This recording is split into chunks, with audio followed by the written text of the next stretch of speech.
Welcome to another video from Dr. Lock.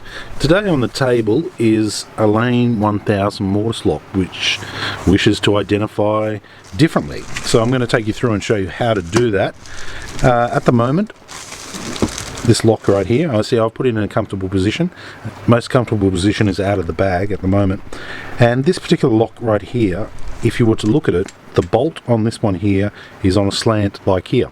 So if the door was to close, this would be hinges on the left, striker plate on the right. It would slam and the bolt is angled and able to receive that latch because of this bolt. So what happens if this lock wishes to identify as not a left-handed bolt but a right-handed bolt? So I'm going to take this out of the pack and perform this procedure for you. Okay, at the moment we're looking at the lock, and if you look at it like this, I've got a straight edge here and I've got an angle ramp here for the latch to receive the striker plate.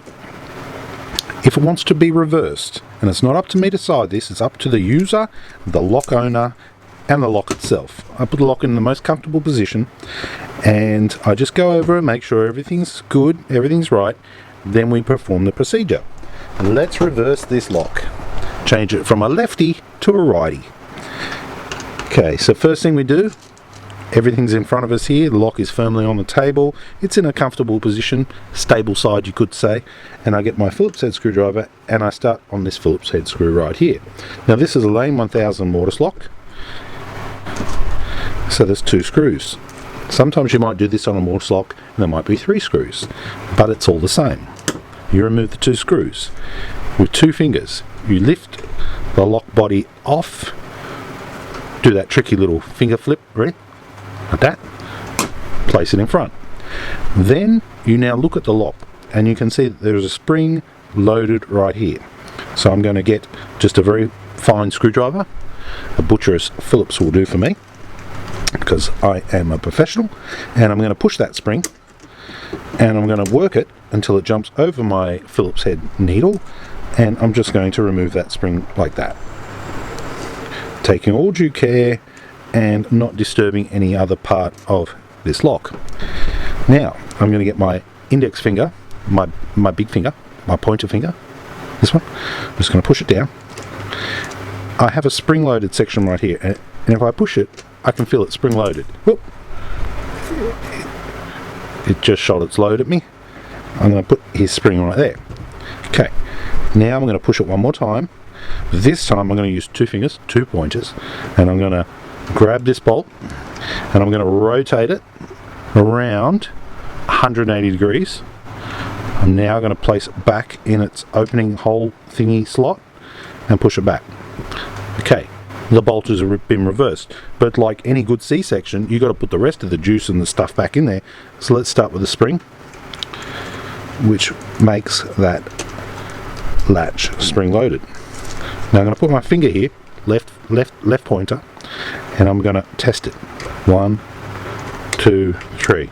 It's working, but it's getting snagged up a little bit there, but that's okay. I have faith. It's going to heal and we're going to be good. So we want to put this spring catching on here to here and then pushing on there. See? If you just read the instructions, everything's cool. Okay, now I've got that spring back in there. So that creates tension. Well, we've got spring tension from this one, and we've got spring tension when you turn your handle, that it pulls this one back, which actually pulls the latch. So I'm going to simulate that for you. Ready? Watch this come back as I pull these ones back here. See? Spring loaded. That spring loaded, that spring loaded, and this one little lever, happy little sad little one lever, is happy too. Now watch the finger flip. There you go. Okay, I think that was a fairly successful transition. Look at it. Not bad. It's now a lefty. So that means if your door was going this way, slamming back this way, it would be angled in the right position to accept your keeper.